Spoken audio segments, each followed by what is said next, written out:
Good viewer, you are watching Xirtus. This next story has been suppressed by mainstream media. Let's go to Andreas for more. Everybody, tune in to Recent Tartarians. Recent Tartarians. Recent Tartarians. Hello. Welcome to the Xirtus. Tune in for another exciting episode of wonder, imagination, and discovery. Recent Tartarians. Ментально образует всеобщие закономерности, определяющие законы классической физики. Для нашего Sometimes I мира. look at the moon and just think, your skin's beautiful. Baby, when I met you, there was peace unknown. Что касается энергии наномер, то она превышает ядерную в немыслимое число раз. 10 в 74 степени. That's it. That's it. That's it. With your arms now. That's it. That's it.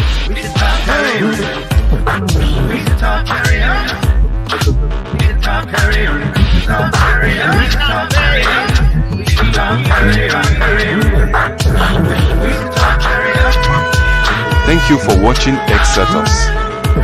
Keep listening. Remember, if you enjoyed the video, please follow and subscribe and share and support. It really helps. Coming up next, Xirtus. By the way, that's gone. If you didn't record that, that's gone forever. It's gone.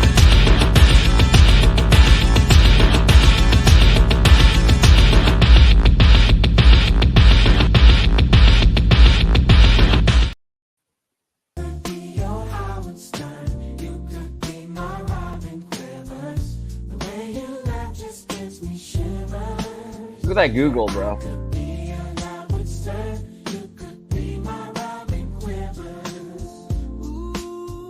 It's a good AI track. I'm surprised. Thank you. What's up with that Google apron, you know? Yeah, so everyone who's been following the recent internet burning with the whole hip hop thing, which obviously, of course, is a diversion and sacrifice and whatever the F they're doing.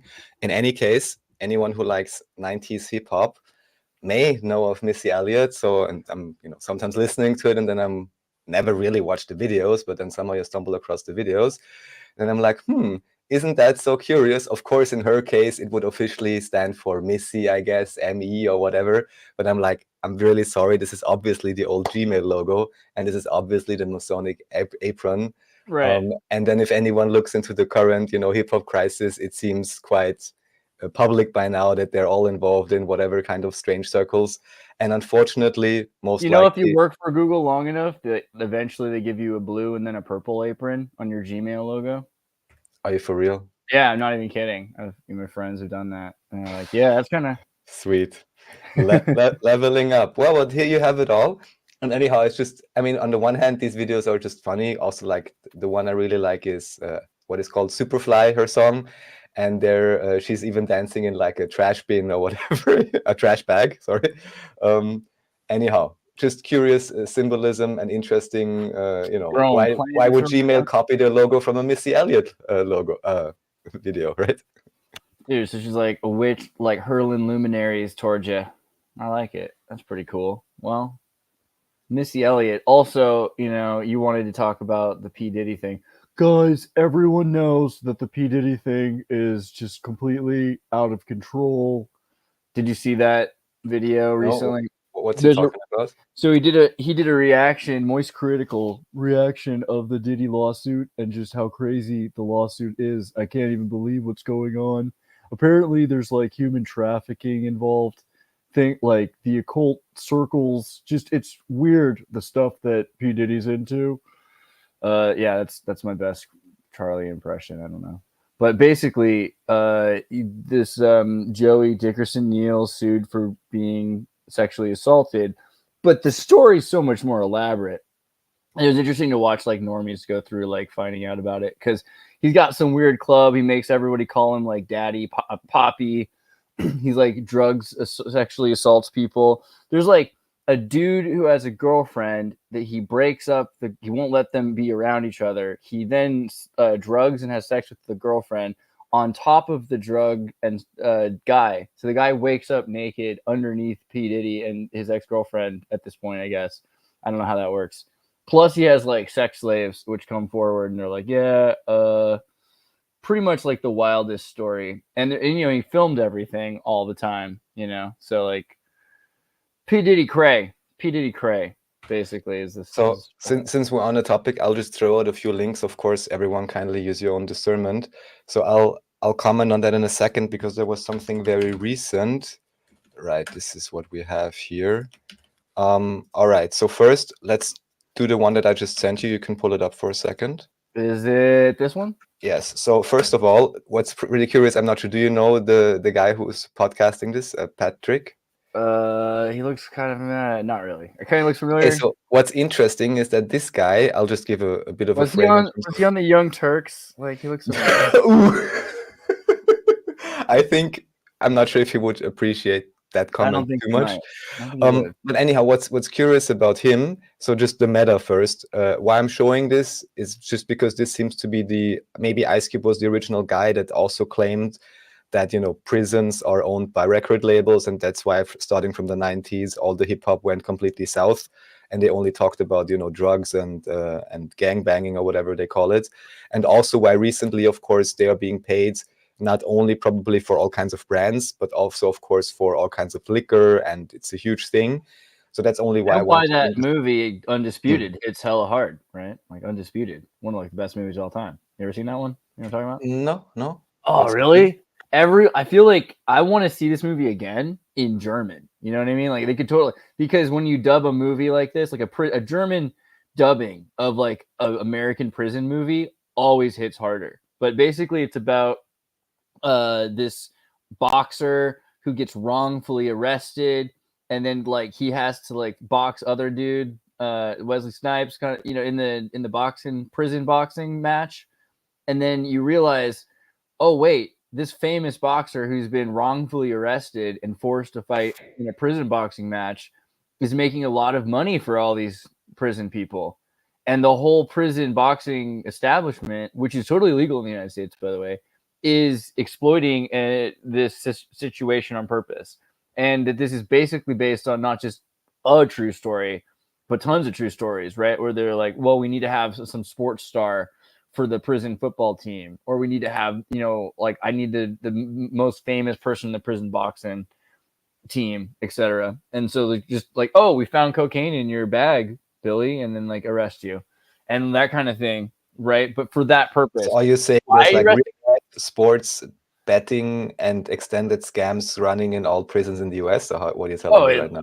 Oh, of course, right? Like, I don't know. You understand, like, the American prison system is like an ambiguous. It's like an industry into itself, not only outwardly, also inwardly. Yeah, because it's like the idea of prison in America is like they're gonna rape you, and then they're also gonna teach you a bunch of stuff, right? Like you're gonna learn how to be a criminal, you're gonna learn how to read, you're gonna learn how to write.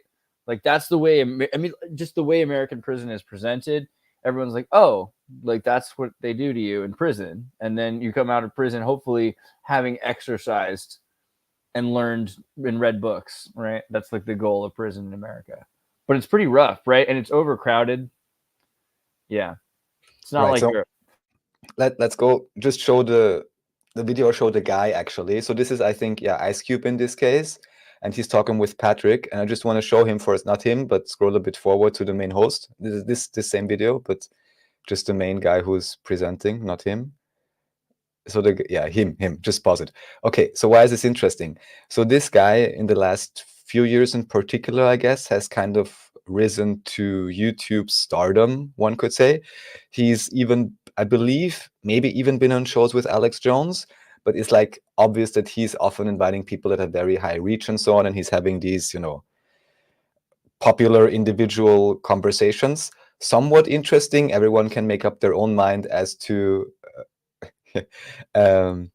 what this guy, his personality or views, you make up your own mind. But the interesting thing is now he's this popular YouTube guy, but what did he do before?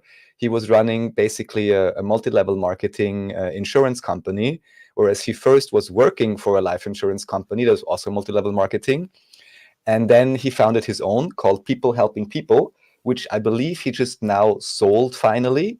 And there's a lot of things to say about, multi-level People helping marketing. people and like everything about it.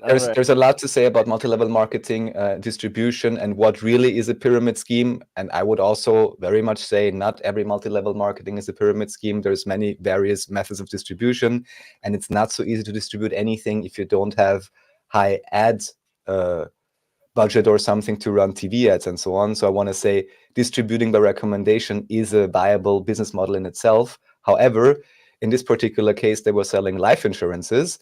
So basically, they were registered agents inside this MLM structure and then working for various insurance companies. And from what I understand, the issue here mainly being that, number one, the policies were not particularly special or cheaper than if you would get them directly or through another method. And of course, you were encouraged, let's say, to recruit others to join the same thing as a typical, pyramid is rolling. And here, multi-level marketing, in my view, has its place if you also receive a product that has a particular special value on its own, and that would be valuable to you just for purchasing whatever you're purchasing there. However, if it comes into a level, and I guess with life insurance, we're pretty close, whereas it's not so clear what the value is or if anyone ever really gets paid out on all these issues, and your main income is just to push it further, and doesn't even have the best conditions in the market or something. Yeah, sometimes that works out for you. Like, I mean, you know about Disney Vacation in like the Aulani island that Disney bought, right? That whole thing. No, please explain. So it's like 20 years. Okay, so Japan started building golf courses everywhere and on all these different islands because they didn't have any room in Japan at the time, I guess. I don't know. And this is in the 80s. But now Japan's like, they could do anything in Japan. So they just abandoned all those islands, and they can't even afford those. It's like Jurassic Park all over the world. These abandoned golf course islands with these huge resorts. Disney buys one, and or several things. I think they bought basically the entire island. And to do it, they needed capital up front.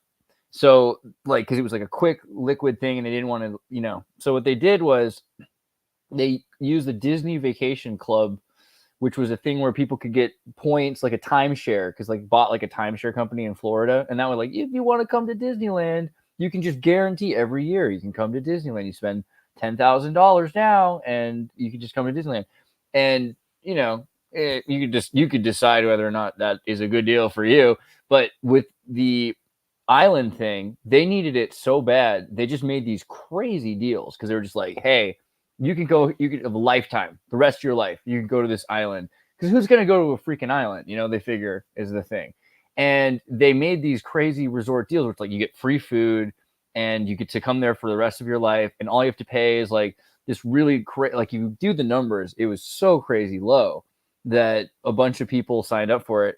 And then Disney was stuck with this thing where they couldn't figure out what to do because they had way too many people. They were going to have 50,000 people. It was but what is actually overcrowded for real? The situation happened, or? So what they had to do is they had to distribute it by building another resort, and then they have their coastal thing. Just shovel up some more sand. But they had to, they shut down the program and they fired everybody involved with it because they're like, oh my God, you guys don't understand what you've created. Now we have all these obligations, and these are obligations that Disney has to do for the rest of, in perpetuity, for the rest of the lifetime of the people who own these essentially timeshares in these islands. You know what I mean? So and Disney's a perpetual company. So that means they have to constantly have coastal naval, they have to have a Disney naval fleet to get these people to these. It's crazy amount of infrastructure that they're now forced to have. Oh, I'm working for the Navy. What country? Oh, the Disney Navy. Disney Vacation Club. What was the island? It was Aulani. Look at, and oh God, the logo, right? This kind of two pillars coming together to make a freaking portal. Definitely something weird going on with this whole thing. I want to see the underground scan of this island. Oh my God, right? Sorry, I don't know why that was. I don't know why. Okay, so we got stuck on the MLM thing, and why I'm just bringing this up with this guy is I don't even want to should I say comment particularly strongly about anyone. I just want to point out this is what he did. there are a few videos online where people, for example, you can look at like confronting or whatever, if you enter search stuff like that. Coffeezilla, I think, made a video about him. And it's just curious because then when he's being asked about, oh, what did you do there exactly? What is the business model? Oftentimes he starts telling about his life story and doesn't really get to the point. But by now, everyone who's not researching into that, and maybe this will come up more, but one put it in a nice way and said escape velocity. Because basically he's built up this big platform. Most people just know him from these interviews. You're like, oh, nice studio, nice, great, oh, cool. He's interviewing all these famous, popular people. Yeah. And he's like seemingly a whatever conservative first generation Iranian immigrant to the US, and very maybe some would say hustler type in terms of hardworking or whatever this means, or ambitious or something. Anyhow, just interesting how oftentimes, big people are put in front of you. You don't even know their backstory. And when you consider that, could be the question, how many people really benefited from the people helping people company. Yeah. So just to throw that out there. I don't trust him. But he's doing all the big level interviews. He's even interviewing now big hip hop people and all kinds of things. So anyhow, we can continue on the hip hop rabbit hole. So this, we don't even have to listen to this, but I'm just pulling it up because Mac Bitter Truth is always giving the hardcore, let's say, antagonist view and basically telling you, look, they're all, shilling and so on. And it's a reason why some people are popular when they push these things. Don't even have to listen to it, but just wanted to point out he's also talked about this. We can go to the next video already, which is very recent, I think from only 2 days ago, where you have a very interesting case. Sounds legit enough, where apparently, supposedly, one of, how would you properly call him, Sean Combs's suppliers for sex workers, I guess you would say. Their video isn't censored, so I guess we can say these things. Basically speaking out and just giving some interesting insights. Definitely another piece to that whole rabbit hole, which is seems very expansive and also somewhat confusing.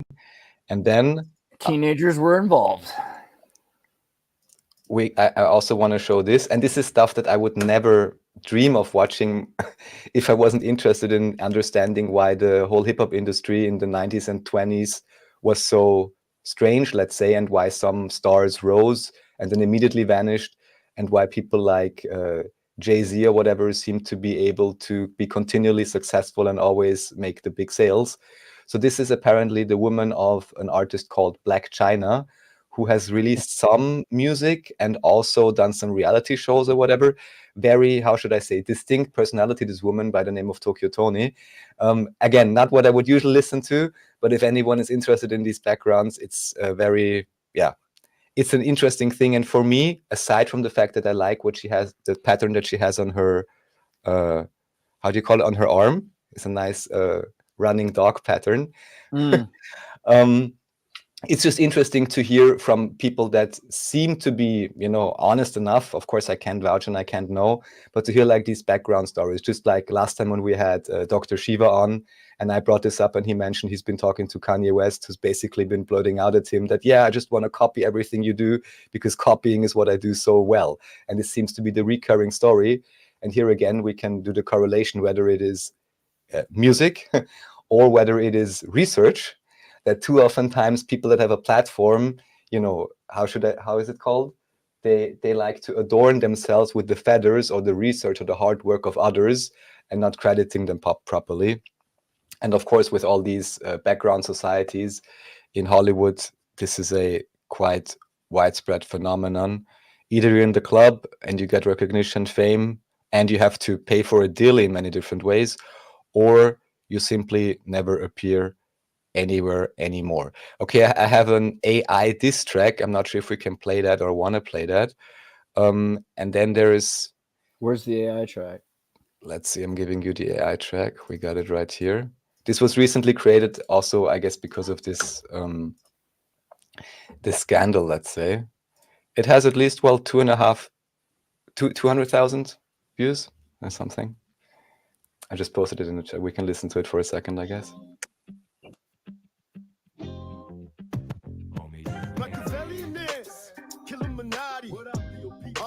bodies. I prophesied this niggas running. Now this niggas running. Check it. Living like the snow tomorrow. I got homies willing to follow me into an early grave. God's in the spot of G to teach game. Sipping yak to spit flames and shit change. Niggas and pounds stare like them bitch. Pretty cool. It's pretty realistic. Hey, all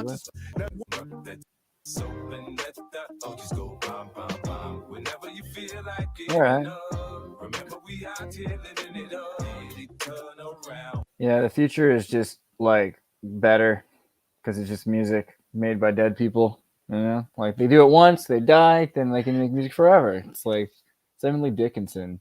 Yeah, and I mean, I heard or read in some comments somewhere that someone wrote, "Oh yeah, actually, this AI voice technology was really refined 20 years ago, but back then they were made sure to very quickly hide it and vanish it." So, you know, from this point of view, how can we know what is real? The 20 years ago they had RNNs, but I feel like data. I mean, you could it would have been you could have done it, but there wouldn't have been enough access for everyone to figure, oh, I could use it for this or that. You know, that's the problem. Like, it would have taken a long time to render and to think a thought. So you could have it, you could ask it a question. It's kind of like the answers 42 thing where it takes like billions of years. Like now we've got random access, and so that makes a big difference. Lots of it. Yeah, so there's, of course, infinitely more stuff into this rabbit hole. We don't have to check it all out. The one thing I want to point out, there's one guy by the name of Orlando Brown who seems to be completely off the hook. But if you understand a little bit of what the background is, it seems more, how should I say, understandable as to why he's acting out in that way. And it could even be that he's deliberately playing insane as maybe not to be, you know, followed up, because supposedly, apparently, there was even a quite popular TikToker that put out all these so-called blind items. I forgot what the term even means. It's something about, I even forgot it, but blind items like lead-ups surrounding all of these stories, and apparently doing pretty good research. And then suddenly she died. Yeah, so the whole idea of playing insane may also be a type of a cover. Yeah, again, not to be distracted with gossip, but just as a case study for how these people kinds of acting crazy though. Like Kanye West used to say like pornography is evil, you know, like it should be destroyed, and now he's like starting a porn company with Stormy Daniels. It kind of feels like, for real. Yeah, so it's like, like with Trump's not ex-wife, but whatever. You know? That's a great venture.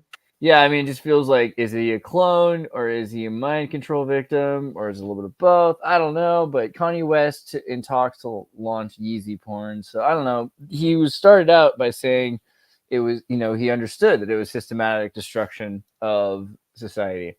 So maybe now he knows, like, all right, well then I'll do it myself. I'll make a weapon out of it. Or I don't know what his deal is, because it just seems like quite a pivot, you know, to the point of being like self-destructive. And like, that's what a lot of people have been saying, like looking at him walk around, like, is he really himself anymore? Which I find interesting. That's just a perfect segue. So again, just using this as an expose for what can happen in society at large. And here, anyhow, it's just this guy, scary stories, whatever. But you just see supposedly Biden having some issues with his. This is what kids like talk about at campfires now. I'm like, and then I saw Uncle Joe pull on the back of his mask, and I saw underneath his skin and saw what he really looked like. Well, the only real question then would be is, if there's different individuals below the mask, are they all equally creepy? You know?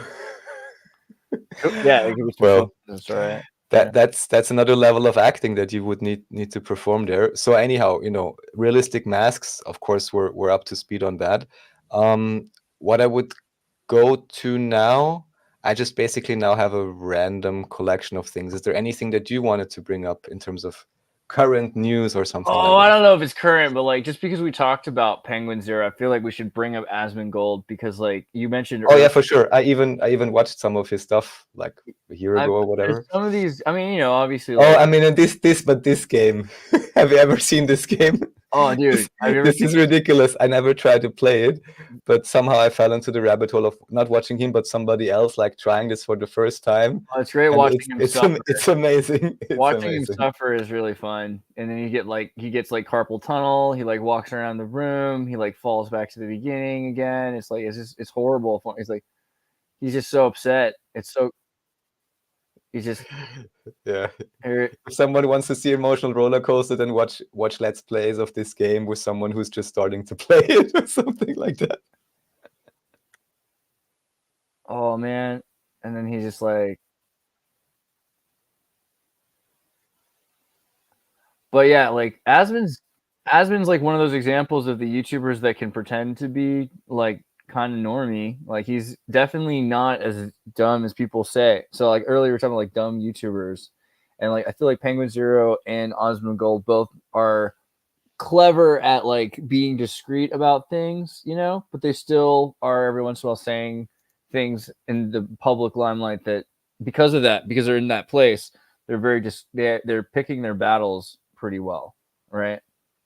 Oh yeah, most likely. And I'm always wondering with these individuals, like, do they actually have actual views and a personality? With Asmongold, at least a little bit that I watched, you could actually tell, oh yes, some views about this and that, and gives like gut responses. It appears, but yeah, otherwise it must be must have pretty high acting skills if you have such a platform and audience, and then how not to offend half of your audience if you have actual views or positions on anything, right? So. Yeah, I feel like a lot of the shows on YouTube, though, like they're designed to not bother people, because like people are looking for something that's just like engaging. Just don't trigger me, please. Yeah. I just want to watch World of Warcraft. Yeah, which is interesting because like that is like probably the most engaging kind of content for people, is something that just like they can veg out to. And it's weird to watch how YouTube does that because they're pushing that to the front all the time. So if you're able to, in a lighthearted situation, also project some truth, that's impressive. It's very Soviet Union. You're like slipping it out a little bit, which is nice. Here's pull up camera. So just that's the other video we have in terms of masks. This is the current tech we have. Oh yeah. So what is this? This is just like that movie you're talking about, White Chicks, right? Or I think you'll see it now, yeah. Bruh, look what you can do now.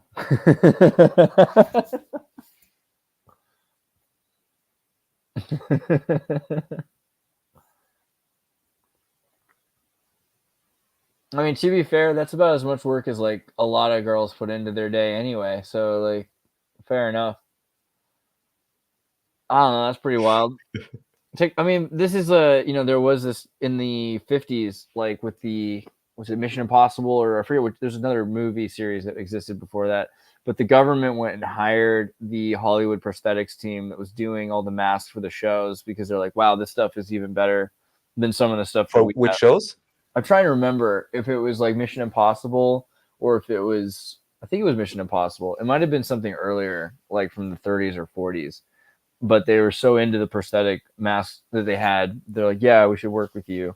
And, when you watch Mission Impossible, especially in the 80s, you can see this sort of like it's like this is all based on actual events, right? Every single episode is based on an actual thing. You're like, this is crazy. Like, how is Mission Impossible real? These groups of people are saying, we're going to have this person walk out of the bus stop, and we're going to have a giant fake room around there. And then we're going to have him get into the wrong bus, and we're going to take him to a fake place, and we're going to have voice changers, and we're going to pretend to be the place he's trying to go. And it's like, what? Like, why would you go? That's like the craziest amount of gaslighting. But it's fun for them because agents are actors. So they're thinking to themselves, dude, it's going to be so great. He's going to think I'm an old man. I'm going to be able to do my old man impression. And I'm going to spend 4 hours. I'm going to get up at 3 in the morning. And I'm going to just like, the makeup guy is going to be doing all the stuff. And I'm going to get to do the old man. And like, one of the dudes is going to play a woman. And like, we're going to have fun. Like, that's crazy. Like, that's what the CIA likes to do, And like, every episode is that. Like, didn't you believe it? You believed it. I believed it the whole time. Nice. Yeah, well, I guess maybe it all goes back to the Oddfellow Society. People just want to cosplay, so no, yeah. Please, nobody hate on the furries or whatever. So, dude, Mission Impossible was wild. You really should see this show sometime. It's from 89? Yeah, dude, it's so good. The original Mission Impossible, I don't listen to the original. I think isn't there like a 60s Mission Impossible too, right? But the whole thing is great. because they're just constantly like, I don't even know. Like in Europe, I remember when I was in Europe this summer, I could find full episodes.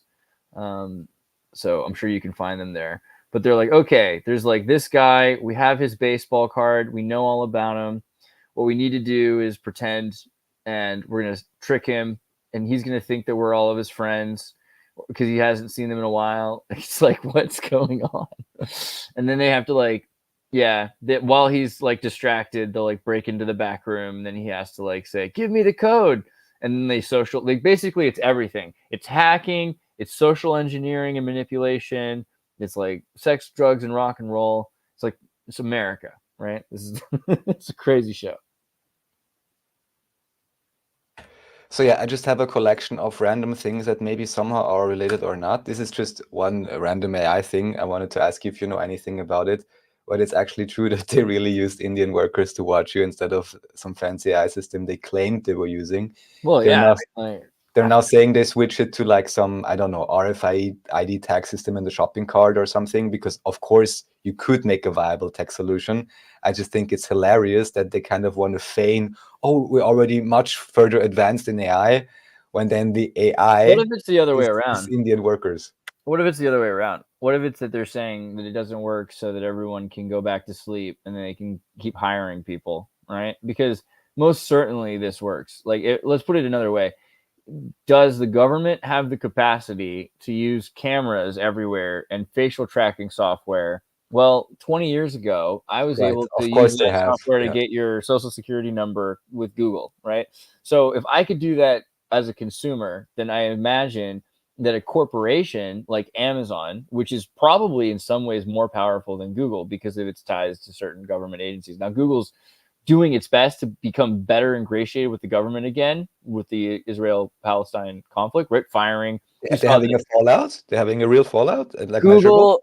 So when the Trump administration existed, Google was, pretentiously pretending to care about politics more than they did. Really, what they care about is their own agenda and their bias. And so they were ingratiated under the Biden administration, but a lot of their workers are conscientious objectors to the Israel-Palestine conflict. So in the last month, there's been Google walkouts where people at Google and Alphabet were, in the street. Google fired dozens of the protesters, right, of the walkout engineers, and then made like a unique order. Google hasn't done this before, where they say it's time to keep politics out of the workplace. This is not a place. Google is a place to get work done. This is not a place to espouse your personal beliefs and make people uncomfortable. Things you didn't hear back in the day. Google was, as you know, crazy. Like, it was just completely political, and just also it didn't cause them to lose money, right? So now it's a bigger deal for them because the Palestine-Israel conflict and Amazon being able to do the AWS servers and all these systems that could be important for drones. I mean, Google has to, if they really want to be government contracted, compete now, right? But anyway, Amazon having tracking software better or as good as Google, of course they do. And having workers in India that are cheaper to watch over your AI tracking system to make sure that it's not missing something is reasonable. You probably have a person who's watching a security camera system generally, and so here you have a human observer still. Why would you not? Like, how upset would you be to find out that there were no humans involved in anything, and that's why things were going wrong? So like, of course they're going to want to have some humans involved. And now it's to the point where they're saying it just doesn't work, so we're going to have to go back to hiring people, which is the same excuse they were using for like pumping your own gas. Like, if you go to Oregon, I don't know if it still is, but it used to be illegal to pump your own gas. And that way gas companies would have to hire people from the town, the small towns in Oregon, to pump gas for people. And like, there's still kind of a logic there that it's dangerous to pump your own gas. You know what I mean? Because it's always been done that way, right? That's I think what's going to happen with Amazon, especially because they bought Whole Foods and everything like that. Like, they're trying to figure out how they're going to compete with box stores like Walmart. Yeah, I'd be curious to see how, wherever they arrive with that story. So let's go. If you want, we can go further. I think now I managed to put all the links into My the chat. God, there's more links here. Okay. Is this Yes, the so Moloch and Bow ceremony?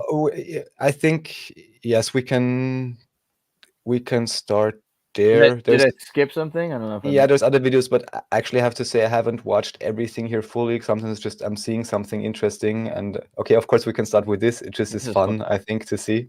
Yeah. And I thought you would like it. I was just doing some research and I came across this chart. Let's show it. We're getting deeper there. Okay. So these are the classes.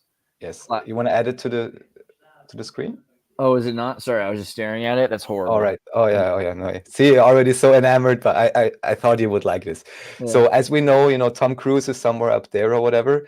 And anyhow, I can recommend. It's interesting enough. There's something called L. Ron Hubbard's unauthorized biography. I only got through it like a third of the way, which basically just shows all the things he's claiming is maybe not exactly what happened.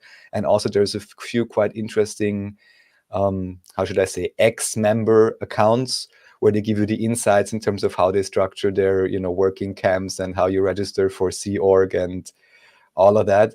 And I'm just like, oh, isn't this so fancy? And I think you can really kind of see how it's also based off of or somehow associated with Freemasonry. I think that's even official, even with the logos or something. I think there's a correlation. Anyhow. So actually, wow. I just think it's fascinating. How many? Yes? Well, just like, because, all right, clear is where you want to be. And they're saying that most people are down in purification rundown where they're like controlled by biochemical factors and they're all, messed up. And this is where they get like Narconon and all that other stuff. And you have to get through grades 5 and Dianetics, etc. Right, because I think a big thing and the big also PR arm they have, I think also in Germany, is actually that they just pull up on some random corner or manifestations or whatever and actually say like, oh, we are against drugs at school or something, or we are against addiction or something like this. So I think this is one of the recruiting mechanisms. Oh, that's right. They in just Germany, join the program and you'll be free of your evil addictions, which of course are actually the evil spirits that Zeno left from 30 billion years ago, that are like, I don't know, egregores or whatever. Is Scientology still banned in Germany, or did that happen? They've not resolved whether to. Okay, so here's the thing. I feel like Scientology gets a bad rap because of miscavagism, and this is kind of like Mormonism and Brighamism or something like that. Like, or any religion, there's going to be like people that come in and kind of ruin it. Like, Jesus is cool, a Pope ain't so great. But the clear idea is kind of reasonable. There's this idea of kind of in between. Hey, of course. And if you just read on the right-hand side, like ability to communicate freely, ability to do this and that, I'm like, that's all amazing. I'm just pretty sure I don't need to join them and shell out, I don't know how many thousands for each of those courses. Right. That's a miscavige thing. And a lot of this stuff should be and is kind of open source. I mean, they hold trademarks, they try to copyright it, but obviously even with intellectual property that they've tried to keep secret, like it's been published. And so people can do Dynetics. You can go on ChatGPT and you can like do an audit with ChatGPT. So I think that that's something that we have to consider, is that most of the things that people hate about Scientology aren't even the right things. It's like, okay, I get it. Like, they're a cult that takes money is your problem with most religions. So you want to say that about Scientology? See, I was very careful how I phrased that. But that's not necessarily true. And Miscavige is a beautiful man. No, I'm just kidding. The point is, you go up this ladder to OT8, and then it ends. This idea that after 8, 9, 10, 11, you have to be dead essentially, or like out of your body to do that. And so these are things that are pre-Taoist traditions, even this idea that you have to align your spirit with your body, get rid of all sorts of ingrained programmings, triggers. I don't know. That seems all pretty legit. The only problem with it is that it's run by a group that wants to keep it in a monopoly.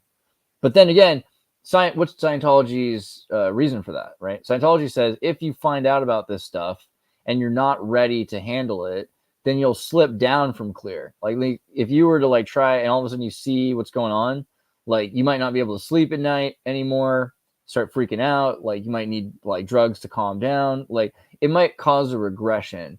And as much as that sucks, I mean, haven't you noticed that about people that find out the truth is all of a sudden they like lose the ability to sleep? And they're all kind of like, they don't know what to do about it. They become restless. Of course, Yeah. I mean, it's kind of smart. It's like the regular process that you would go through, whether you call it monomyth, hero's journey, or Well, what would be better? Like, what's better? Should it be that like you start out like helpless and afraid, and then someone tells you all of the problems in the world, and you're like, "What do I do?" Or do you like go through it like not caring, not knowing about the problems of the world, studying to be the most clear that you can be, so you can do whatever you need to do, and then someone's like, "Okay, now that you're ready, let me tell you about the suffering in the world." And then from there, you're not programmed by the suffering. You're reacting for the first time and making your own choices outside of it to the suffering. This is why they tried to like raise kids outside of regular society. Like all these like Beck and all these people, right, were raised with Scientologists.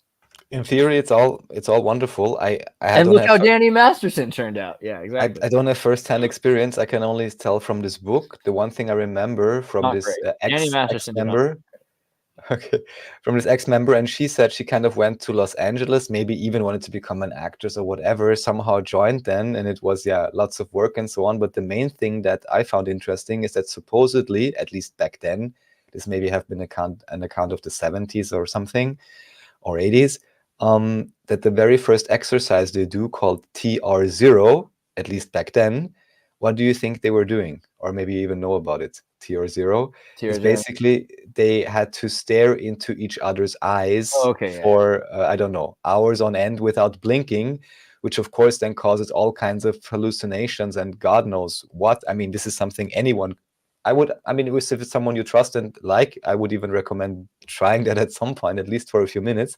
I mean, you can even blink. You don't have to torture yourself. No, it's better not to blink. It's way better not to blink. You should just like roll your eyes a little bit, avoid the blinking. Well, Andreas has more experience even than me with this. But yeah, interesting things do occur there. But I just, again, find it funny or strange that, of course, they use a general mechanism, just like if I told you all the world's issues, of course, people won't be able to sleep. And then, of course, they provide the solution, nicely embedded in their system, of course. But, in this way, it's not different from any other organized religion, I guess. So, not even particularly giving any judgment on it. All right, we can go on. So the one thing was the ancient bloodlines, but I haven't watched that yet, so I can't talk much about it. There was the one before that. And this one is about DARPA. Also didn't watch it, so I can't talk much about it. But the other things I have more insight on. The next thing we have is Divergent, which is a very interesting YouTube channel. I'm not sure if you're familiar with his channel. I saw him through some small like Telegram groups, actually a German, really tiny channel. And I was like, oh, who's making these videos about, what could volcanoes be and all kinds of interesting things. He's definitely coming on the list I have for the research collection. Yeah, he has always very, very interesting stuff. Definitely worth checking out.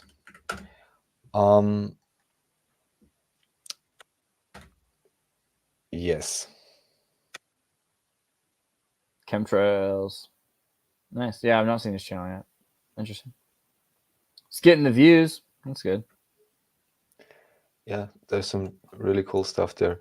And here, this is just something. Oh, wow. This is a death metal band by Anorexia Nervosa.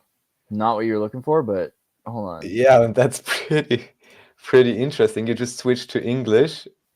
There you go. Wow, now that's interesting. See, that this is how depending on which language you're looking at, this is what changes. So not knowing if this is even any real history, but I just thought it's interesting because it's talking about some kind. First of all, the name is interesting, Malefice House. So kind of like the ones who do evil or whatever, or I'm not sure how Maleficent it would be called. And it's associated with the Bamberg witch trials, because I know we once did a show where you did this great expose, I believe, on the Salem trials. So I was just like, I just have to, bring it up for you just because it was one of those. Prison constructed in 1627 in the order of Johann Georg Fuchs von Dornheim. Nice name. Prison in Kronach. And I think even officially it was only open for a very short time. Oh, yeah. For the Bamberg witch trials. Right. We covered this at some point when we talked about the Bamberg witch trials. Yeah. Pretty crazy stuff. Okay, so this is interesting. We should at some point revisit it, because just the idea of the witch trials during the 30 Years' War and that people were being called witches for being the wrong kind of Christian is, that's a major like thread that seems to run through everything here is this like, oh yeah, these people were evil. Well, these people were different than us. Well, these people were basically our families that just, had like slightly different political stratus or something, every single time. And yeah, the 30 Years' War, we can't even remember what's left of it after. It's pretty bad. All clear. Parliament.government. Yeah, so this is a site that, even most Austrians never visited. It's the official site of the Austrian Parliament. Why I'm bringing this up, as I will ceaselessly continue to recommend, is on at the Deep Share podcast, the series Rise of the Expert about the labor movement. And I just thought it's so funny. Maybe you can keep this open also, and we can maybe translate it or something. So Deep Share on YouTube, yes. We can go on I think it is in a playlist also. If you go on playlists, there should be a, Rise of the Expert on yes. I think there's 10 parts. So I recommend this before. I will again. It's really great and very nice, to listen to. And learn more about the history of the early 20th century, especially in America, and how it was all engineered, or at the very least completely hijacked. And then somehow, I don't even know why, this is not existing in English, or what's happening now? Come on. Yeah, dude, if you click it on the English button, do it again. It'll erase it takes you to some weird page. But if you just translate, of course, they don't even have a proper look. That's a great Austrian state for you. They're like out of sight, out of mind. You're not supposed to, it's very specific audiences. Yeah, exactly. You're not supposed to know about this because, I can only assume, at least in the backyards or whatever, or lodges and overground, underground skiffs, anyhow, you always have different people conspiring, even just for profit motive or whatever, aside from all the cultish behavior we've been discussing at length.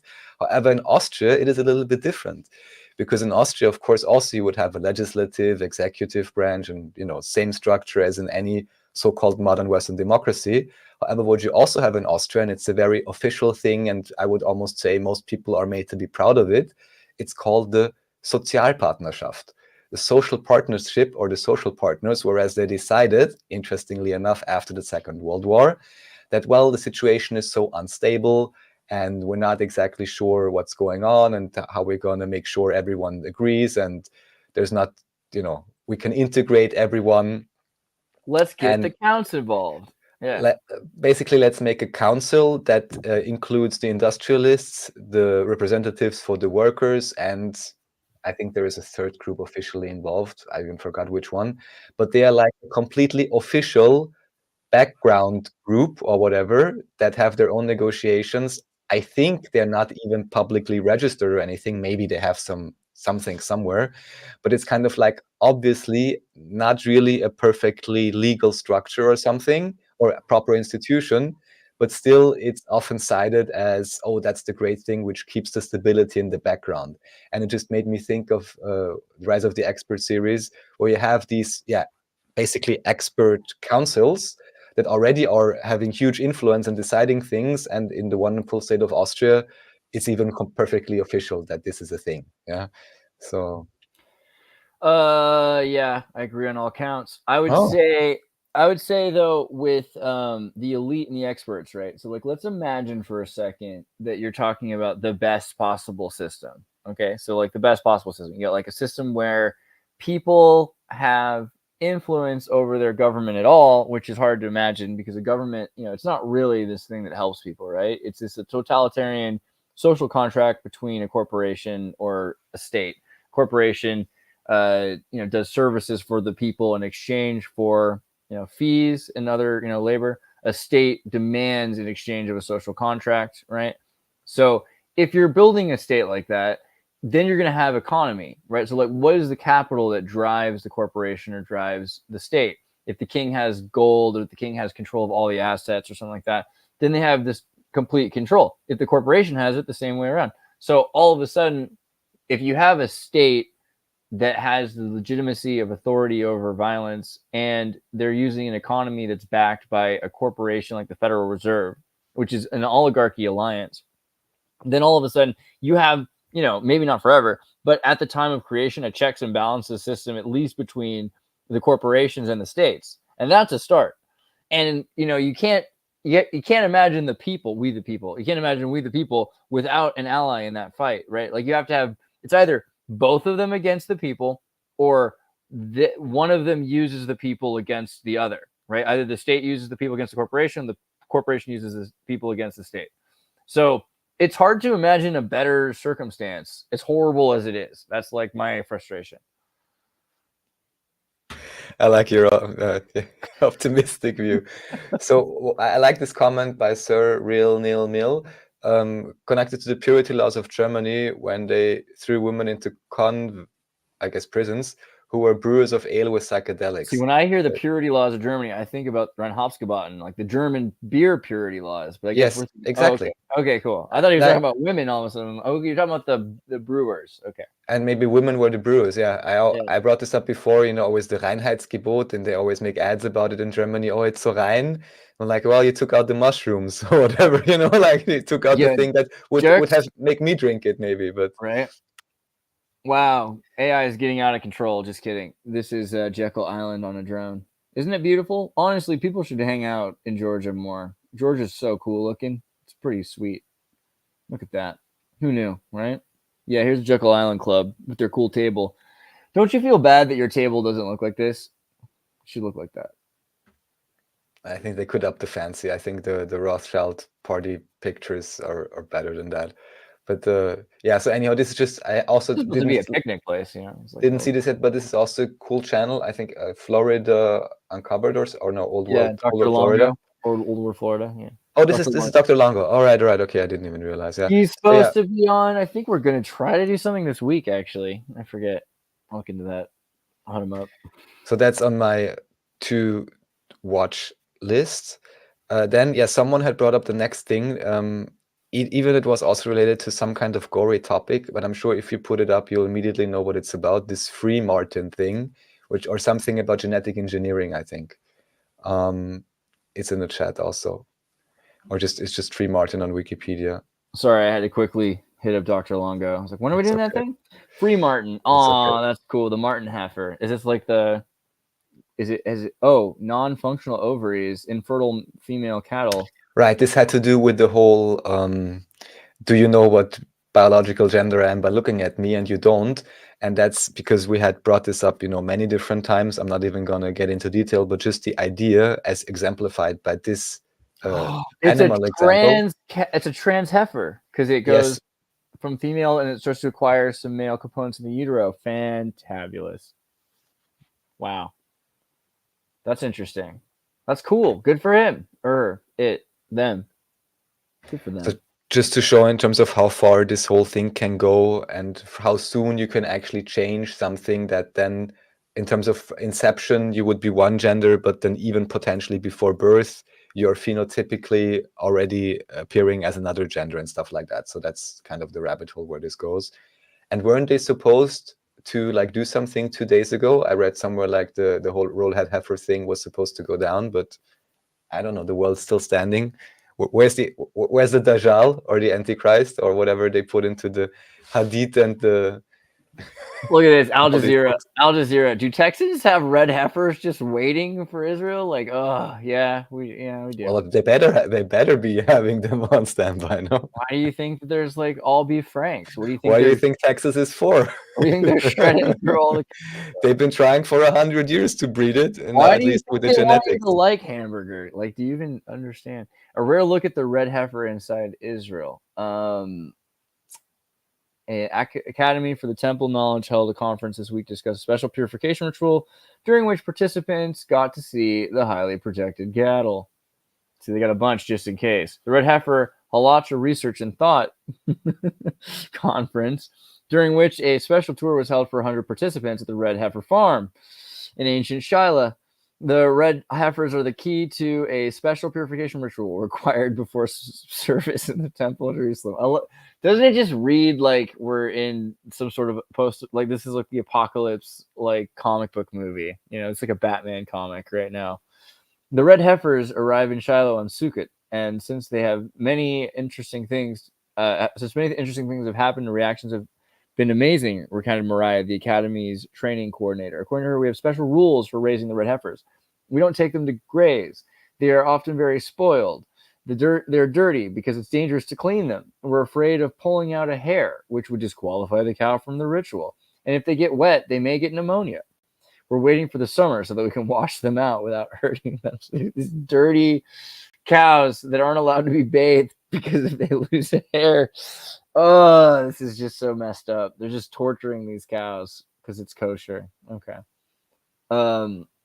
They have feeding areas so they won't fight with each other, and an examination room where once every 2 weeks the representatives of the Temple Institute come to inspect the Texan cattle.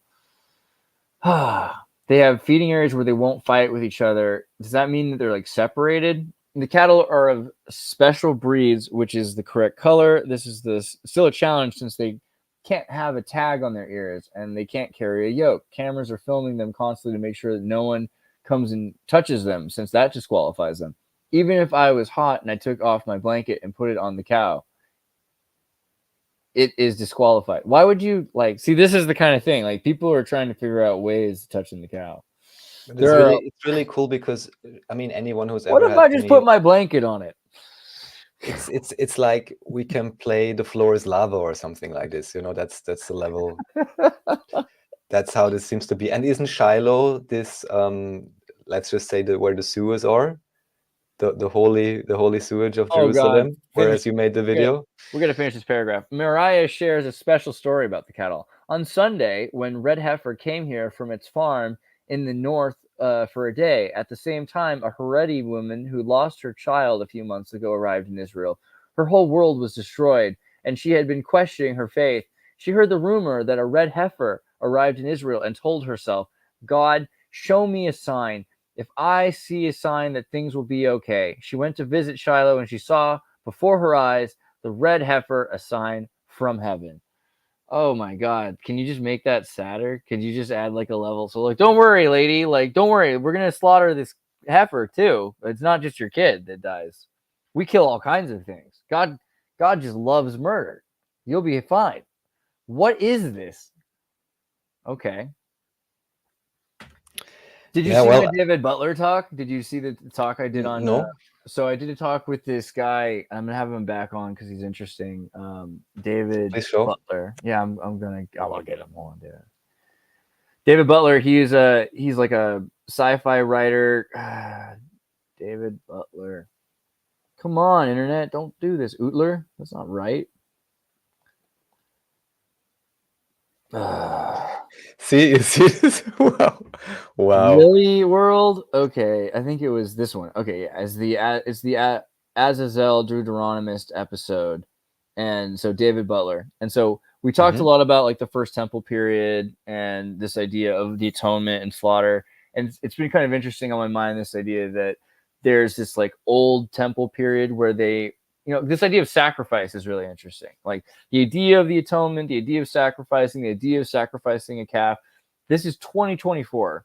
Why are we still talking about murder and sacrifice as a means to an end? It just seems like something is missing here and that someone should have, but everyone's yeah, it's my religion. Yeah, but your religion's to very specifically murder a cow in a really weird way. This is not just a communion wafer kind of thing. And the same thing with the Jesus narrative, because Jesus is the red heifer. Where is this coming from? And so there's this idea does atonement come from the murder and sacrifice of something like that, or does it come from performing mitzvahs and doing correct works, right? So this whole red heifer thing, what is the deal? This unblemished calf, what are we trying to do? It seems like an alchemical loophole in and of itself. Oh well, we sin, so we can kill this calf and that'll work it out, as long as we don't touch it with a towel. Yeah, I mean, someone wrote something interesting about what sacrifice actually means. Let's see, I want to pull up the comment. It's so far back. In terms of whether you actually do the sacrifice yourself or not, is it then a sacrifice, or is it just this transference like they do with the chickens, right? The offering of something to a deity as an act of propitiation, homage, that which is offered in sacrifice, from Old Latin sacrifice, sacrificium, performing priestly functions. So it might have just at some point meant to perform priestly functions. Of course, but that's great. But then also the question is, what is priestly function? Yeah. Well, it doesn't have to be as bad as that. Priestly functions might just be literally like just wondering where the term originally came from. What was the base thing if we think about the witch trials or whatever you there think is? The priests are sacrificing people? Yeah, some of them were, but like I don't know if you were saying that. Yeah, Andreas. I know. I know. I can't play dumb. But still, the idea that this was everybody, there's got to have been some sacrifices which were just rice cakes, right? And just doing communion. Eventually. You don't think first? Because I think that's it. Like maybe that's like the word heretic, the word martyr, the word worship, the word sacrifice. None of these things mean what people think they do, right? Like a heretic has the right to choose, right? A martyr witnessed something, right? Worship is a worthy gift that you give, you know? And so if sacrifice is performing your duties. Of course, I'm just saying, what were the original duties? That's all I'm saying. I know. For this type of priest. That's all I'm saying. In terms of etymology. Again, you said that. They burn people alive. We were reading, that was the other thing, is because like in the Bible, it talks about like King Josiah was like such a hero king and he did such great things. What did he do? He like murdered all of the other Jewish priests, burned their bones in their temples, and made it so all the Jews had to go to his temple from then on out. Right? Like murder and destruction and everything. And this is like... We're back at the hip hop. All I heard from one of these examples, and maybe with Jaguar Wright, I think I brought her up before, and then they were asking like, oh, how can it be? Like you have these labels, and then strangely enough, this guy vanishes, this other guy dies mysteriously, this other guy almost has a heart attack. They all just wanted to write a book, and then like, how come in this case? And the quote then was, well, in this case about Jay-Z, and just said like, well, Jay-Z just wants to be the one. And I can very well imagine, it made me think of Madonna for some reason, because she was popular for having these Kabbalistic bracelets, right? And then the whole idea, as David Ewing Jr. pointed out, of sleeping with God, or this strange idea of becoming God. So yeah, I could very well see also some of these, entertainers, let's say, having Jesus-type complexes, just to bring this up, the official quote and interview by David Rockefeller, where he even says, yes, I basically fancy myself as a god. And that's relevant because that's what David Ewing Jr. claims, and many others, of course, that there's a certain group of people that literally believe that. And there you have at least one quote from one guy, at least role-playing that position at the very least, who says, yeah, I basically believe I'm God. So yeah, I always had these fantasies or whatever. And I'm sure there's a few of those guys running around. And then the problem becomes, if you think that it's worth others. I'm a god. Perpetuated. I love that vibe. Yes. That's a good vibe. No, I mean, like, the thing about being a god, though, like, is that's the Brezhnevinsky technotronic age, right? The idea that there will be some people that are aware that they're not restrained by these artificial limits that have been created by society, not by nature. And we see that all the time. It's true. There are people that are like, you can't do that. It's like, well, I physically can, like someone's like, I had a cousin one time told me I couldn't jump a fence because he wouldn't jump a fence, but like he said I couldn't. So I had to, and there's just different kinds of people in the world. I am a god, Yes. There's some people that are not. And that doesn't necessarily mean what people think it does. It doesn't mean that you're like, there's some people like, oh, I'm Jesus Christ. I'm Superman. No, it just means like you do have way more sovereignty and power than you've ever been told. And you might as well start with understanding yourself like as someone who's had your powers restrained. It's probably easier that way. I completely agree with you. And we just recently had a talk on Nachiketa's channel. We called it The End of Slavery. We even came up with a strategy which was multi-generational, proper and protected education and proper upbringing of children to make a societal change. Yes. So now I lost my point. I wanted to reply. Well, the Rockefellers want to be gods, but in right, sovereignty. So basically the layout, right? Exactly. So this is the thing. So on the one hand, I would say I would even be close to myself using these terms. But yeah, definitely everyone has much more agency and sovereignty than they were led to believe. That's 100% correct. Yeah, The and issue that's then part only of the problem becomes, is they want to take away more and more of your sovereignty, so you lessen. of course. So there is a good reason to be like, even the gurus that say like, oh, you're God, you're great, and whatever, if they even say that, because often the gurus just say, I'm great and you have to pay. Right. But so there's a value in like raising that agency and that sense of self-responsibility and power in a sense. But then there's the other side where it's like, oh, don't worry, just join our secret club. Now you can learn how to be God or something. And the others, anyhow, they're just cattle. So it doesn't really matter if you step over them. And that then seems to be the dichotomy where the one is kept and like, oh, Jesus atoned for your sins, repent, shame, whatever. Yeah. And on the other hand, like, oh, by the way, we're in the secret club. We also got some of the judges. So actually, we can do a lot of things and make a lot of money with all those things they think are only happening in Ukraine. Yeah. Well, it's So- always a question because it's like, okay, so right now you've got, and this is another Brezhnevinsky thing, like the idea that there are people that believe you have to stop at random arbitrary places when they're driving in the middle of the road, right? Because they're just a red light. And there are other people that have sirens on their cars, so they can just go right through the lights, right? And there are people, and like, whether or not you're one or the other depends on how people view you in society.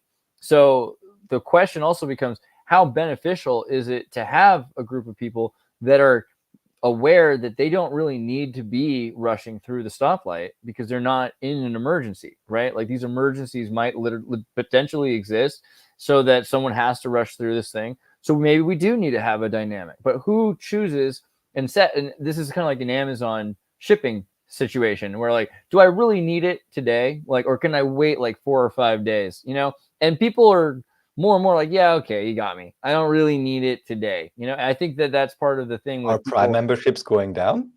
No, I never used it, but... they're the same. They're more expensive, but what's going on is that if you try to buy something, it'll automatically try to make it take 5 days, and you have to check it to 1 day delivery.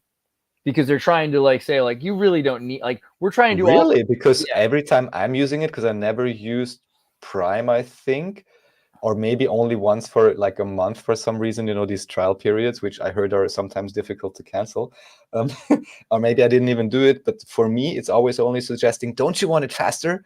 Or for me, or maybe for Europe or Austria, they are still pre-selecting when you order something like, oh, don't you want to get the Prime But you thing? don't have Prime. I have Prime, and with Prime, they're telling you. Wow, they're already, so like you're paying for it, but still you can wait a few days. Yeah, but then if you wait a few days, and they're gonna take like 5% off of the purchase price. Like they're trying to like give you a reason to slow it down. But there's reason like you're like, I actually don't need this today, and if I got 5% off the purchase price, I'm willing to wait till Wednesday. If it's a more expensive item, I mean, then Prime can even make sense. They're like testing your limits, you know, exactly.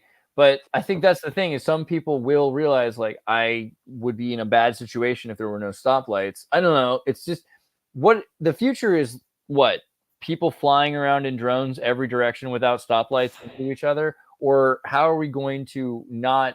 I'm really sorry. Have you ever been to India? The future is India. It's true. Yeah. Oh, I've been to Mumbai. I mean, I only had limited exposure to this. My main goal, because I only stayed there for a night, I think.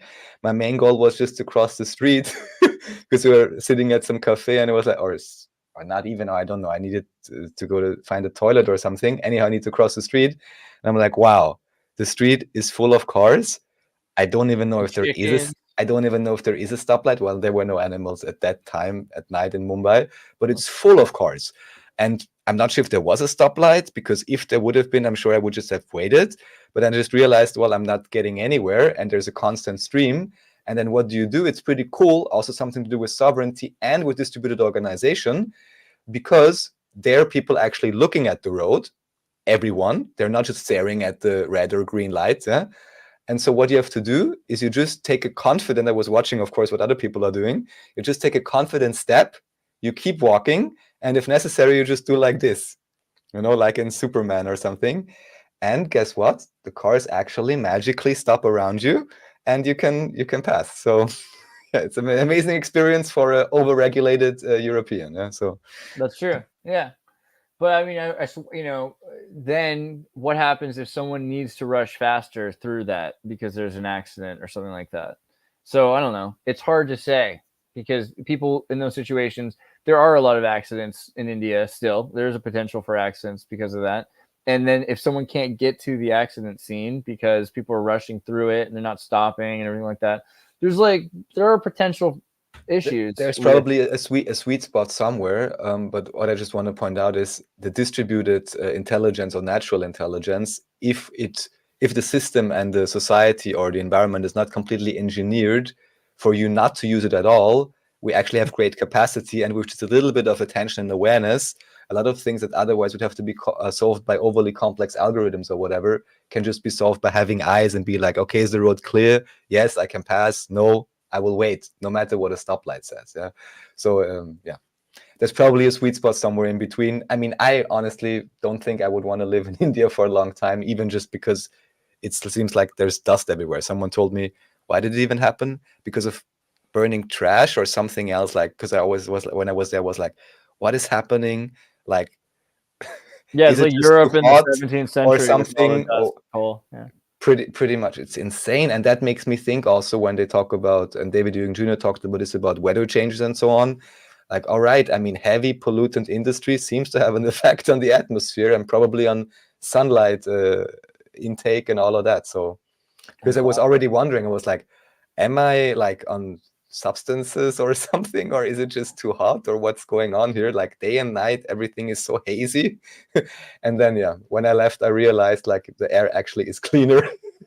Whether in, where did I land? In Oman, just at the airport, I was already like, oh, it's colder, but it's so nice, it's so fresh. And then in Vienna, anyhow, I was like, wow, yeah, makes a difference. Anyhow, so the next thing that I brought up is town planning. Also this, my fault, I still have to watch properly, but people seem to be recommending and enjoying it. Just one, I guess, somewhat mainstream or not, insight into Middle Ages town planning. Everyone interested, you can put on the CC and take a look for yourself. I'll watch it properly and then come back with the key points. But I just wanted to share it because there's not so many mainstream documentaries that even, deal with this. And at least from the commentary, people seem to be very appreciative, and there may be some, at least, as you can see, some interesting maps, some interesting insights. Dude. Interesting old dude taking care of this with, like 90s tech. Yeah, so, super exciting. I want to use that computer. That computer's probably based. Look at that. Look at this giant wake. Yeah, it looks like a custom 85 high-end thing that he's using for 30 years. Probably from like 2001. Wow. I don't know. It looks pretty crazy. 2001 to 2004. That's so, cool. And yeah, also shout out 13th Monkey. He just graced me with an interview last time I did. And yeah, we spoke a little bit about, just the star forts mainly, but just about this idea that everywhere you have the Altstadt or the old town, and you can clearly see, you go on live, you can clearly see the outlines and everything, right? So it's always the old town with the star fort ring around it. Epic work, Mike. Hope we should do something soon. Yeah, and we've been talking, how to distribute it properly. Also that Mike, gets proper value exchange for all the work he's done. And also what I really just see when I see all these data points, I don't know, you, whoever else is, competent and trustworthy, run like crazy AI algorithms on this. I can sense that there is tons of data in here. If we plug in some more metadata and some other things and all these data points, I'm sure there's patterns. I mean, there's a few obvious things. I'll just mention 1-2 things. As you see, all the light blue in Germany, all the race stuff, and in France, all the strange red stuff in Ukraine, where they also did a really good job already many years ago, it seems. But already it looks like also there's like 5 times as many stars as there were last time I looked at it. So yeah, there's from what you said, there's about 16,000 entries right now of bastion forts, star forts, and all of that. And yeah, I think we managed a great overview video, because I remember we even did many years ago a 4-hour video. They quickly get long, of course, just scrolling through.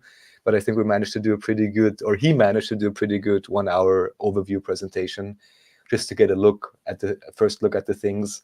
And yeah, I hope more people will be interested in this, support his work, and that we'll find a way to first publicize this in a smart way, and also run some algorithms on this, because maybe I'm delusional, but I'm sensing that AI can reveal some patterns that maybe we cannot so readily recognize. That's a lot of star forts. Because with so many data points, I'm 100% sure there's patterns. If we add like altitudes and maybe terrain or whatever else there could be, maybe we can figure something out in terms of what the function could actually be, because he's showing sometimes there's these lines going on, it's line of sight. So it could be some sort of communication through line of sight. There's other instances, there's various mainstream explanations which seem illogical, like with Amsterdam, where he says all the star forts around it were built to prevent a siege because everything would be flooded by 30 centimeters of water.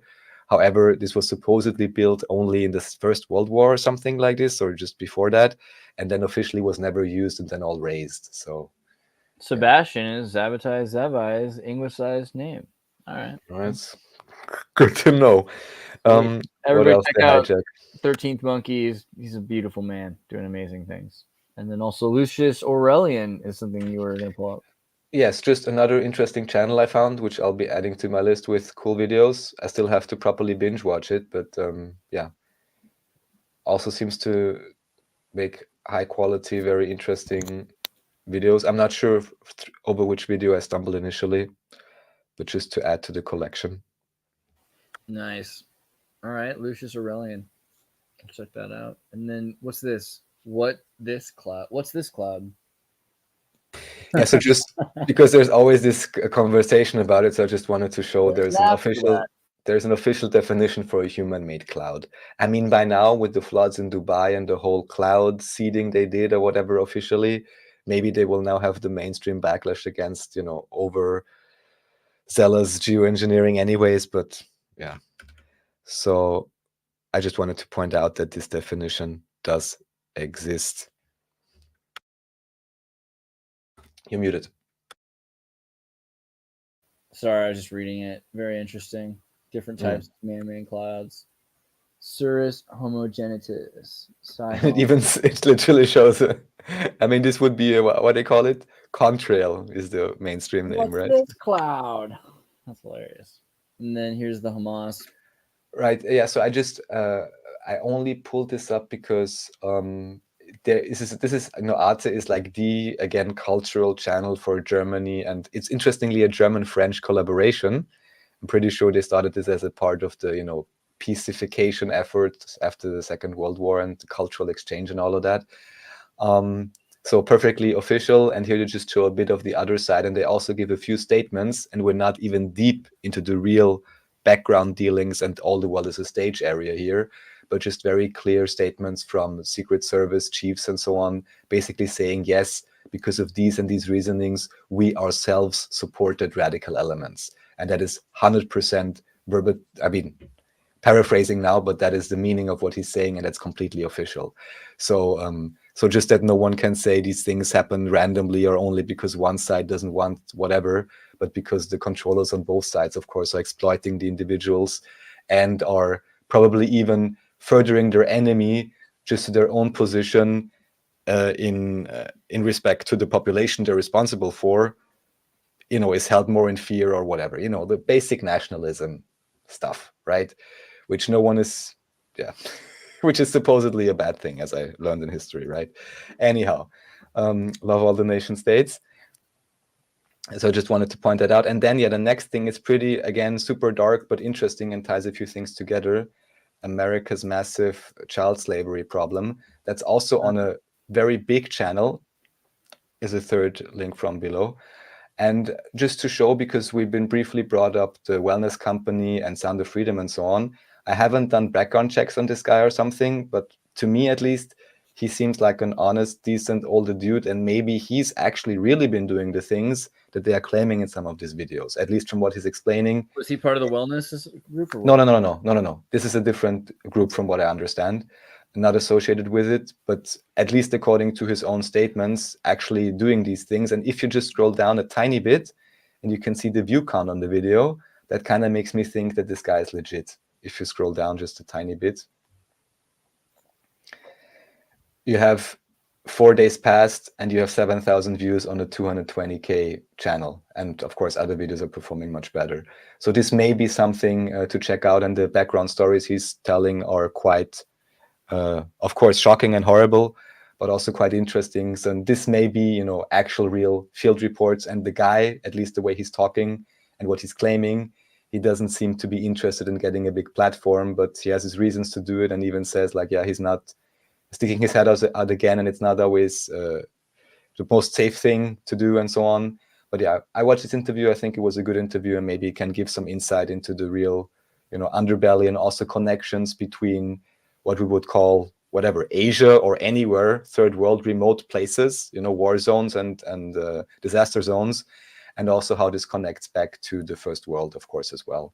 And then some not very, you know, of course, then religions are being used, and they're modernized and forged and inverted forms to then even justify parts of this, you know. So then you can chase a minority, or you're allowed to enslave a minority because of the modern version of your religion, all of that. So I think quite informative, and to me seemed honest and interesting.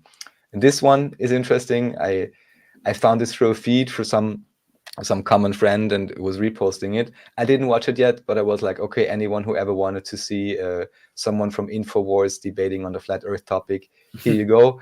I haven't seen it yet. From what I heard, the reviews they're good. Some of the comments, even on their InfoWars side, are pretty fun. Wait, who's on which side? Is the InfoWars against or for? Well, basically, Harrison Smith of, I believe it's called American News Journal show on InfoWars, is taking the globe position, and Austin Whitsitt is taking the flat position. Okay. That sounds cool. Did you watch it? It sounds good. I didn't watch it yet, but I bookmarked it, and I'm gonna watch it. That sounds cool. That's still on the backlog. And we need back to like Sophist debate about silly things. Sophist, yeah, especially Sophist. Yeah, that's what we need. As if we wouldn't have enough. In my opinion. Hold up. Also, this is the creation of modern chronology by. Right, and also I still have to watch this, but I was like, as a few people already recommended this channel, so I finally have to check it out. And it was maybe this is the video to check out if he talks about Fomenko and gives his view, so people can have an insight. Nice. Merovingians. Okay, I'll check this out. And then what was it, 33? Yeah, that's the last thing we skipped over earlier, and that's just maybe the description actually says more, but this is unless this is recently AI generated, of course, which I don't know. Then this is apparently some kind of old ritual they recorded, I don't know how many years ago. See, Olympic Committee. Okay. YouTube blocked this clip. I'm so desperate to lurk. Oh no, but then we can't. Okay, everyone has to go watch it themselves. I was like, let's play it. It will be dumb. No. Yeah. Anyhow, just whatever strange ceremonies they do, old footage. I'm gonna open it up in the back here and look at it myself. What this is 13 minutes to 13:15, I think they said. Yeah. Okay, so what's the problem here? Turn that on there. Look at it for a second for you. You guys can look at this while I. Yeah, exactly. Just look at the sanitized version, and let's see. I want to see if we can. Oh yeah, let's just try this just for a second.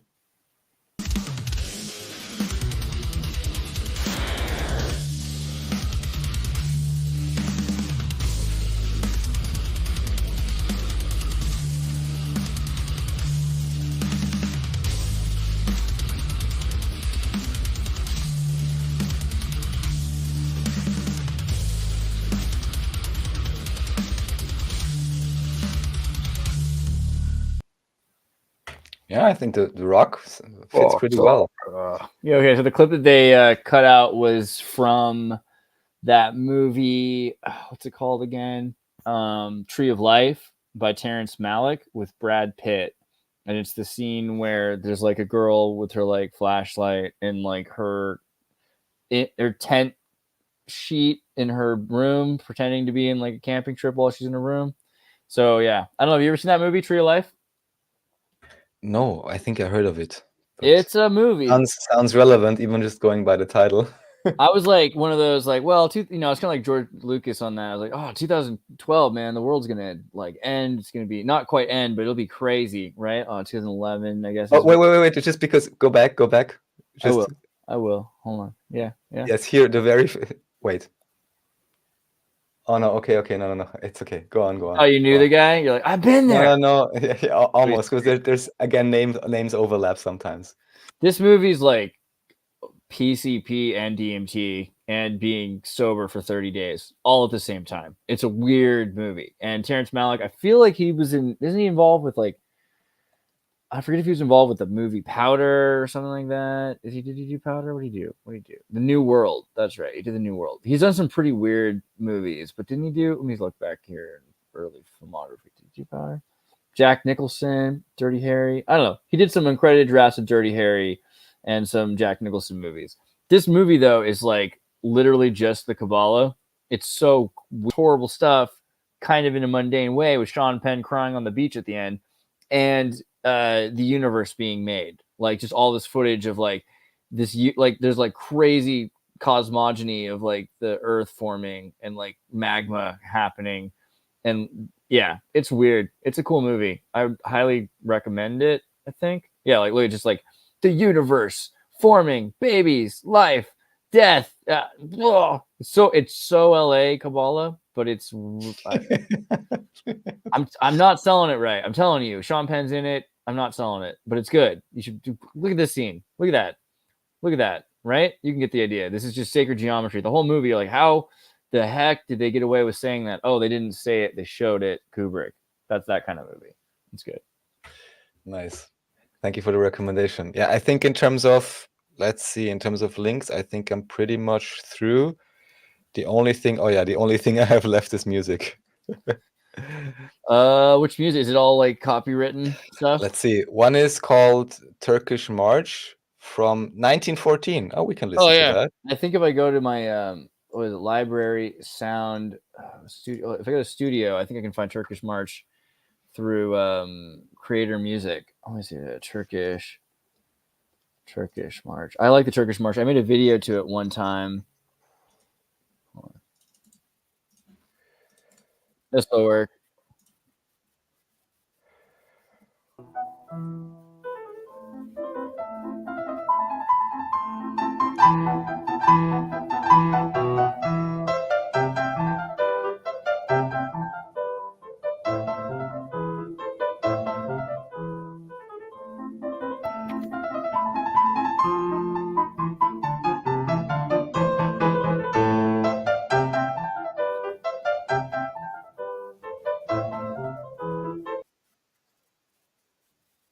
Oh, sorry, I made it stop because I'm sharing the screen now. I didn't want that. I was just like, I wanted to show this as a last thing. Oh, but wait, we can play some music on top of this. So why am I showing this? Simply because this, oh, nice. Because this band is literally called Genghis Khan. I think it was even a German band originally, and their track is Genghis Khan's disco track. It's a pretty catchy tune, but just watch it, listen to the lyrics, and you can see, you know, how important pop culture is in influencing what people are supposed to think about, whatever, you know. And even if they don't know anything, they will know that movie. They will have a preconception. I could have been a DJ. Did you see how I think that?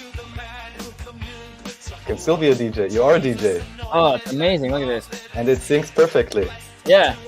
You gotta get it right on that 4 beat. So you can 8.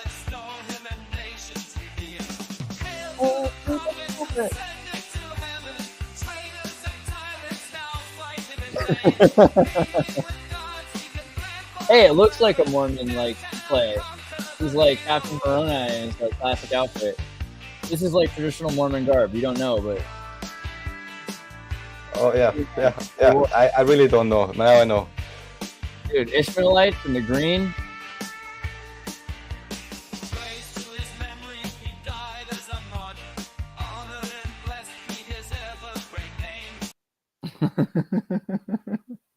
All right.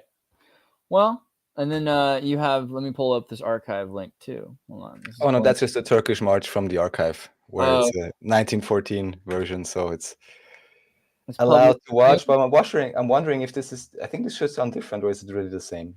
Want to listen to it for a second? Oh yeah, let's check it out. Oh, it's probably okay, right? No control. It's 1914. Oh, that sounds good. I could make a 9 Inch Nails song out of that. Can you hear it? We're looking forward to it because we can't hear it. Oh. We're gonna make your version of it, but it's fine. Hold on. Oh, there you go. Yeah. That's a good outro track, I think. That is nice. That is tasty.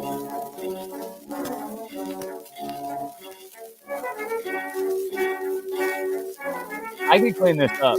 I could get this song out of this. I could pull the scratches away.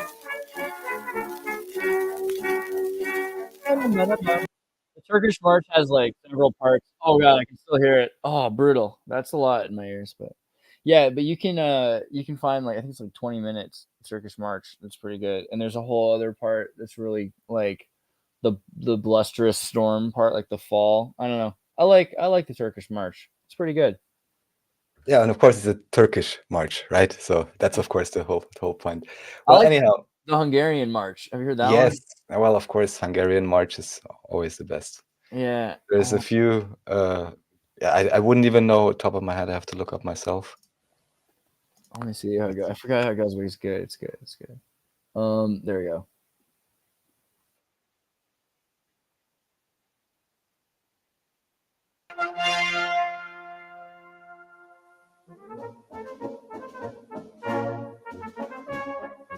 This part is good. This reminds me of what makes food.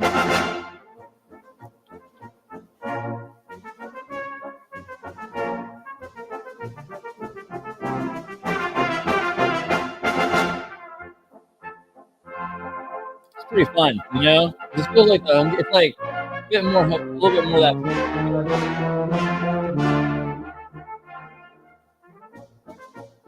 Hungarian dance number 5. I'm not sure. It's a recording from 2010. I don't know how the copyright works, so maybe rather not play it. This is the one. This one makes me feel like I'm a waiter or like I'm a dishwasher. Like, oh god, more dishes.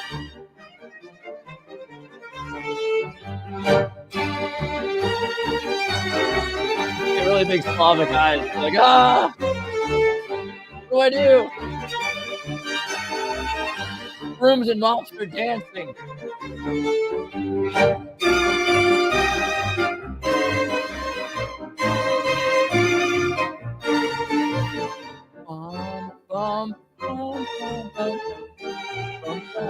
And that's how it's go, right? Nope. Bum, bum, bum.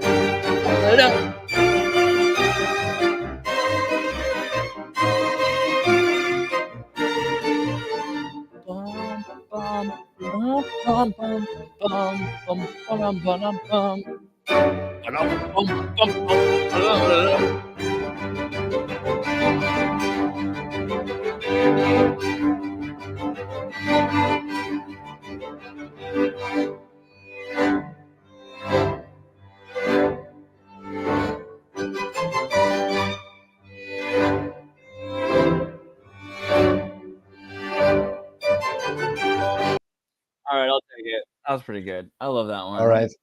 It's pretty solid. Oh, dude, Yep. we could have had the Cossack dancers on. You're right. Yes. Just imagine that we weren't like sitting down, because this is what you do when you listen to like that kind of music, you know? This is where breakdancing comes from. Clearly there were a lot of Russians in Harlem at some point. Like this is all I'm convinced. Look at that. Probably. There's no question. It's Tartarian. It's a Tartarian. It's a Tartarian move right there. Right. And hip hop is just the original hip hop was just a counterculture, the resurgence, you know, probably. It was the Welsh. Sorry, that was my ancient historian Luke impression. But yeah, it probably was the Welsh. You never know. They probably invented it all. Well, thank you, Andreas. Yeah, Thanks it's not bad. for watching. Let's see you guys later. I think we're gonna do Woo. I don't know if you'll be awake, Raf, but you're always welcome to hop back in, and we'll see you guys next time. Ciao. Thanks, y'all. This next story has been suppressed by mainstream media. Let's go to Andreas for more. Everybody, tune in to Recent Tartarians. Recent Tartarians.